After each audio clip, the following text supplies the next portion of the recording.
northwest corner of South Vietnam, nestled among 4,000-foot-high mountains, steep ravines, and thick jungle foliage, rests the small valley of Khe Sanh.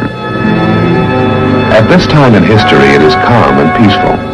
But from January 21st to March 31st, 1968, it was the scene of one of the most bitterly fought and highly publicized battles of the Vietnam War. For 70 days and nights, a determined group of 6,000 Marines and Allied troops held out against a besieging force of 20,000 North Vietnamese. Was Khe Sanh worth it? Why did the U.S. military command feel it necessary to defend this outpost? This is its story.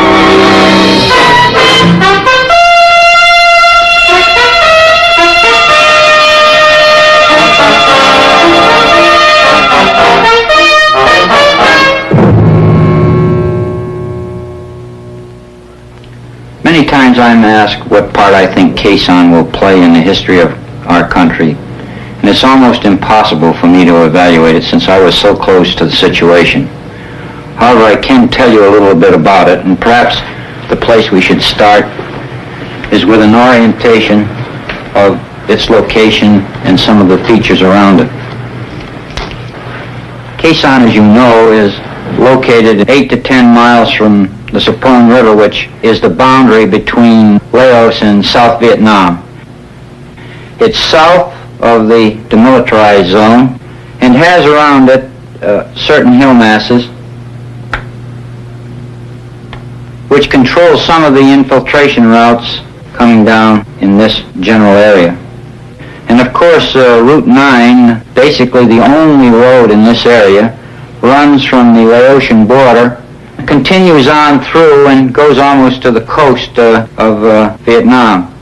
In about April of 1967, the battalion surprised an enemy element on this particular hill mass, and eventually it resulted in the Marines seizing Hill 861, 881 South, and 881 North. After these had been seized, it was determined that a small unit should be placed on Hill 950 in this general area here, so that when August of 1967 rolled around and I took over the base, I found myself with troops on 881 South, 861, and 950.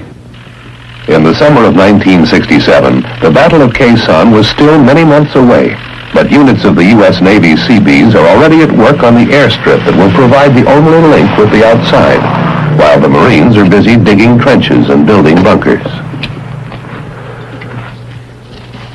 The weeks that follow are relatively quiet. Marine units continue their patrol operations with very little enemy action. In December of 1967, intelligence sources indicate the start of an enemy buildup. 2 North Vietnamese divisions are assembling in the deep areas around the base. The Communists could be preparing for a major assault. If the base is to be defended, it will have to be reinforced. The decision is made by General William C. Westmoreland, top commander of U.S. forces in Vietnam. The Marines will stay and fight. He is supported by the Joint Chiefs of Staff. Khe Sanh was an important outpost. If the enemy had taken this outpost, I think the province of Quang Tri and the DMZ area would have been in jeopardy. The enemy had planned to take it as part of his Tet offensive.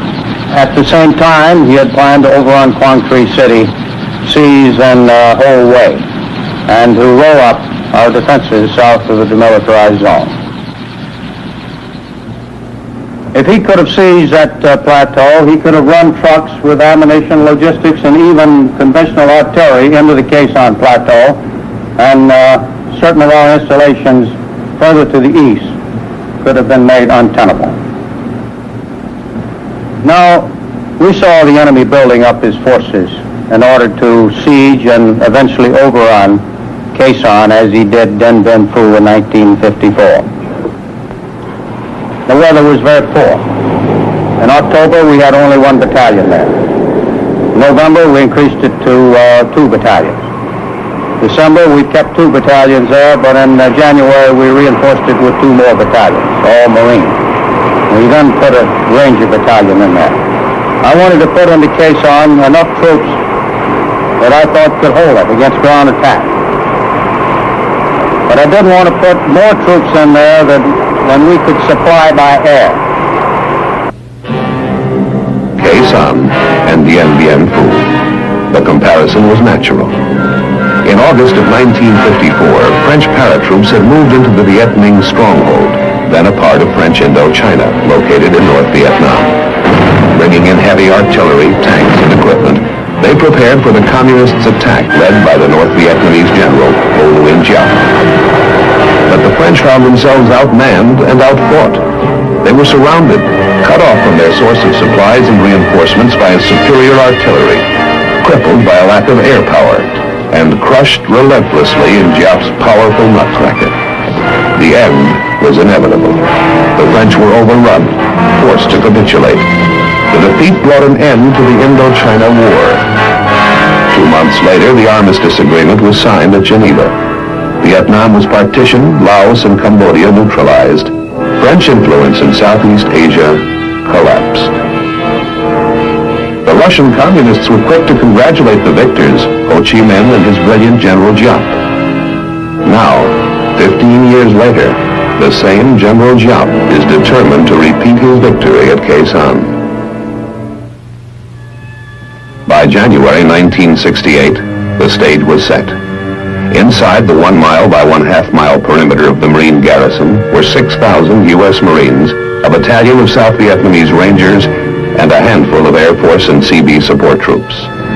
Burrowed in bunkers and hidden under the triple canopied foliage that covered the surrounding slopes was the largest and best equipped force ever mustered by the enemy, 20,000 North Vietnamese Army troops. On the 19th of January, there was a recon patrol which had gone out in this general area north of Hill 881 North and ran into considerable trouble, and it really developed into quite a tense situation, but eventually we were able to get them out and brought them back to Hill 881 South. So the next day it was decided that we should go out and clean out this enemy force which had evidently come in the 881 North area. So we sent one of the companies from 881 South towards 81 North, and they banged head-on into what evidently was a NVA battalion. This was a day-long fight, and by nightfall they were still in contact and heavy action, and with nightfall coming on we withdrew them back to Hill 881 South. We had plans to go out the next day, but then on the morning of the 21st, about 0500 in the morning, the base received heavy mortar, rocket, and artillery fire. Almost simultaneously, Hill 861 came under attack from about a battalion-sized NVA force, and that no sooner got started than down here in Khe Sanh Village, CAC unit came under attack by about a battalion. So we had 3 things going at once, and naturally my concern was with all of these forces which are around me. As you can well imagine, I began to become concerned that they might start closing the base.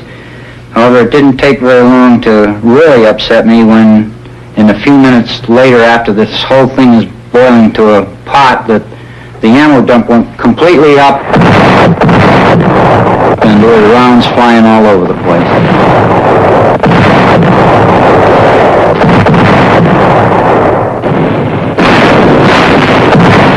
The siege is on.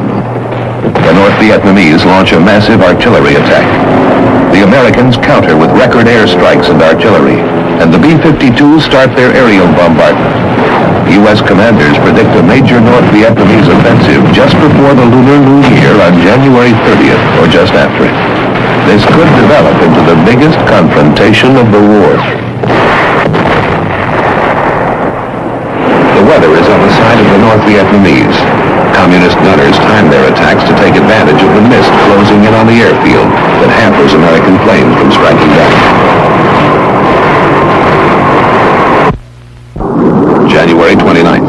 American intelligence intelligence reports presence of a 4th North Vietnam regular division in the Khe Sanh area, bringing the total estimated enemy strength in the area to approximately 40,000 regular troops. Half of these appear poised for the attack on the garrison. General Westmoreland positions his reserves of about 15,000 Army troops plus a 5,000-man Marine regiment at Phu Bai, about 60 miles southwest of Khe Sanh.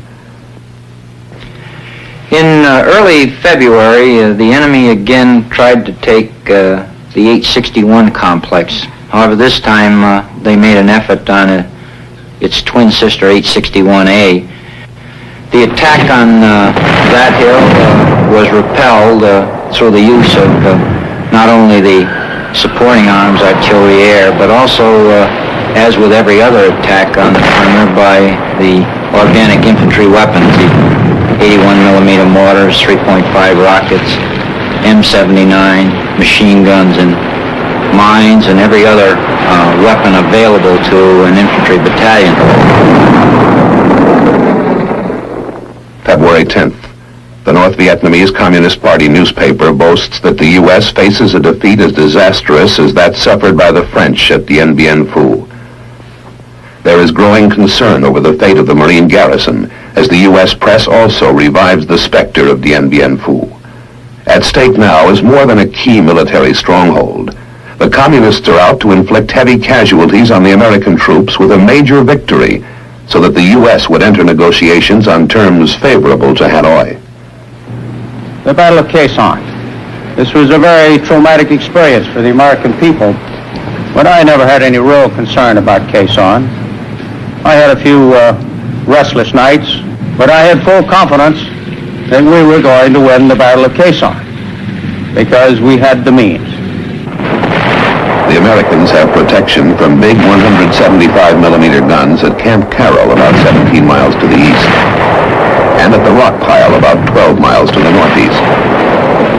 Inside the garrison, the troops have a handful of tanks, anti-tank weapons, 4.2-inch mortars, and about 20 artillery pieces, including 105 and 155mm howitzers. But their secret weapon is their air power. Fighter bombers of the Navy, Marines, and Air Force, capable of mounting 600 flights a day, plus the terrifying power of B-52 bombers that can drop 500 and 750-pound bombs on 50 bomber runs a day. And then there are the supply planes, giant C-130s and 123s that build a lifeline through the shrapnel-infested skies to keep the Marines supplied with food, ammunition, medical supplies, building materials, and mail from home.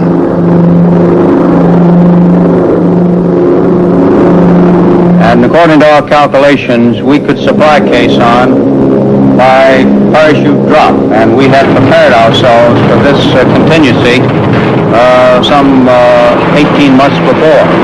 During the ensuing period, I had required the commanders to rely from time to time on aerial resupply to practice the system and get the pilots accustomed to dropping these supplies in all weather conditions. So when the time arrived, we were able to supply that garrison of some 5,000 people. We had built up an airfield that would take C-130s. And we put radar on the airfield, or GCA actually, so that we could bring in C-130s and 123s in all weather. And when it got too hot for them to land, having lost a couple of C-130s, then we started bringing them in for low-level extraction. The supplies would be dropped or let to the ground from the air platform by parachute. The result, of course, was that we supplied them.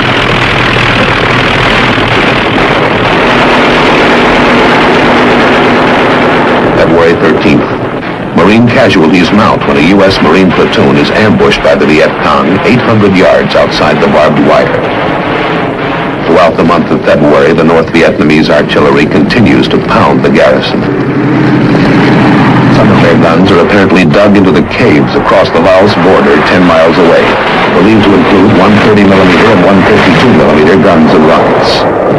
The Americans countered with airstrikes and B-52 bombings, pinpointing the advancing communists only yards from the base perimeter. The Marines were told to button up. I told them to confine their patrols to close-in patrols for their own security, because I did not want them venturing too far afield where men would get killed and wounded or lost, so that we could not afford to put our firepower in the area where we knew they were located. And we started pouring it on. And that's the thought that came to mind when I call this Operation Niagara. And this is exactly what happened. The bomb fell all the month of February and all the month of March. Arclight is the code name for these terrifying bombers. Coming in at 20,000 feet and literally destroying the target area with their 500 and 750-pound bombs. The North Vietnamese troops were forced to dig in, keep their heads down, and concentrate on avoiding being scorched by napalm or pulverized by the bombs. When bad weather comes, and at night, they bomb by radar, pinpointing their targets by means of a ground-controlled system called Sky Spot. February 22nd. Troop movements have indicated that the enemy is massing for the long-awaited attack. The defenders waited out, sandbagged bunkers and trenches, their position surrounded by tangled coils of barbed wire studded with explosive charges and claymore mines. The incoming artillery fire, rockets, and mortars of the enemy continue to pound the garrison.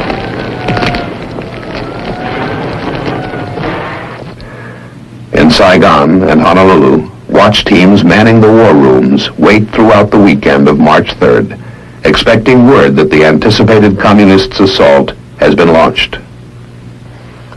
From the communists' viewpoint, the weather conditions are ideal, and American intelligence reports indicate that the all-out attack should come early Monday morning. But it does not develop. Apparently, the communists are unable to mass their troops for the attack because of the airstrikes and heavy bombardment.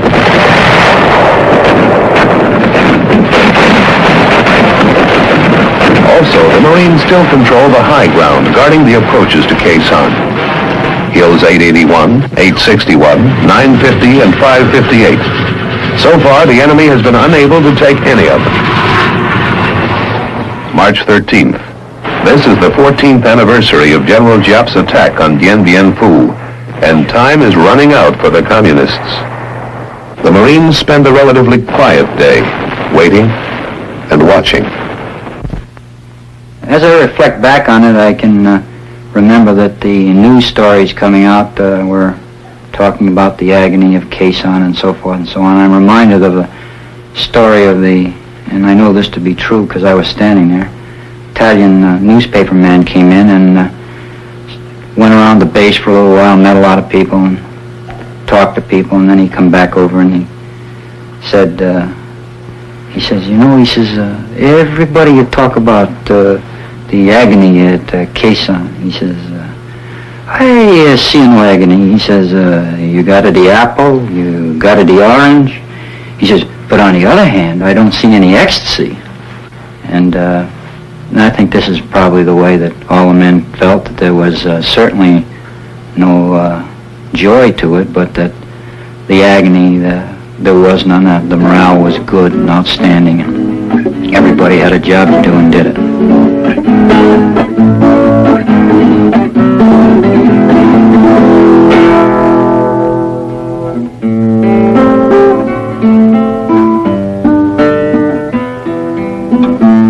Because of the resupply, we never ran out of sea rations.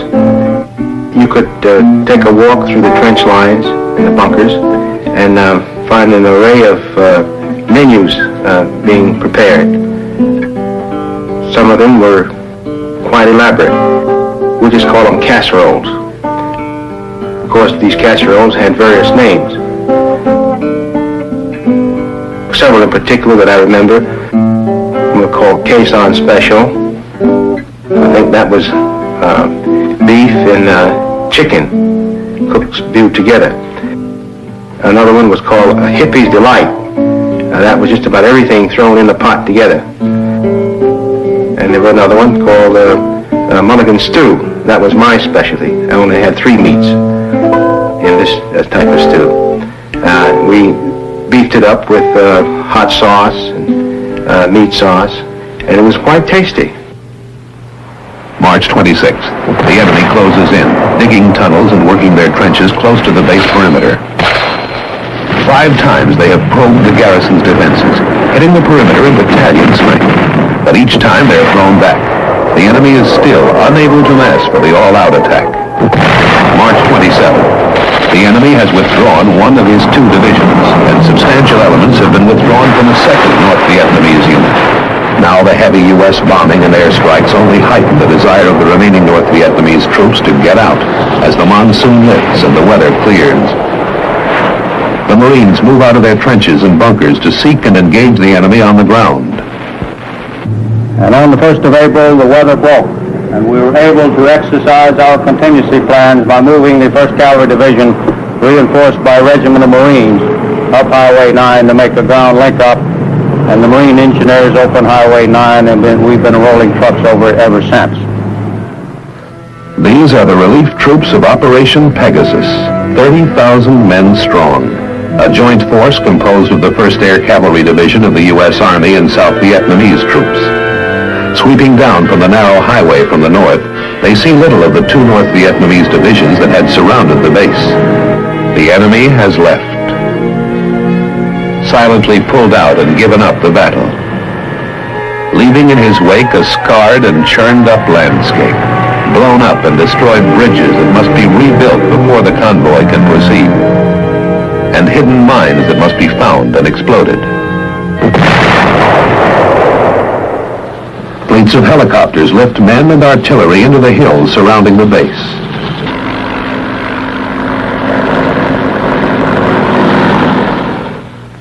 And on April 7th, lead elements of the relief troops walk into the base at Khe Sanh. The long siege is over. It is my conservative estimate that 15,000 men were knocked out of action during that period of time. The result was that we broke his back, and he has not regained his strength since. We captured documents on the battlefield that attest to this. And we've learned from these documents that we not only killed a lot of the enemy and destroyed great quantities of his supplies, but we also made it so hot in that area that he was having great difficulty with desertions. Up to 20 to 25% of companies, according to these documents, deserted and just took off. And I think this is the first time in history where a siege of that magnitude has ever been broken by air power. But it was. And once it was broken by air power, and this was our strategy, it was exploited by a ground operation.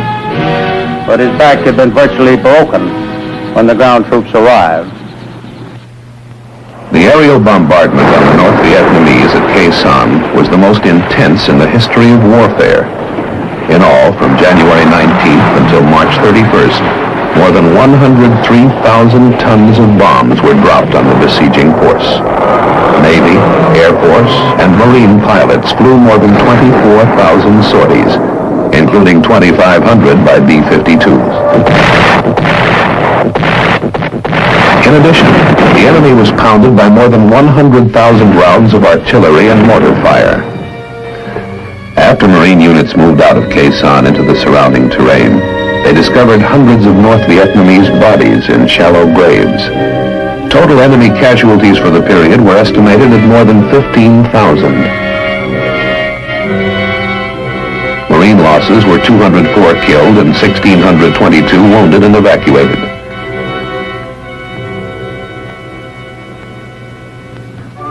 On May 23rd at the Air Force Base in Utapao, Thailand, General Westmoreland paid tribute to the B-52 crews who had supported the aerial bombardment throughout the siege. You crews that man the B-52, which have been part of the overall team, a professional team, but your contribution has been of the utmost importance, and we would not be in the posture today without what you have contributed. On that same day, at the White House in Washington, D.C., the 26th Marine Regiment and its reinforcing units were cited by the President for their gallant fighting and countless acts of individual heroism in defending Khe Sanh. Colonel David E. Lowndes, the commanding officer of the Marine Post, received the Navy Cross, and Sergeant Major A.W. Smith, senior enlisted Marine at the base, was awarded the Bronze Star.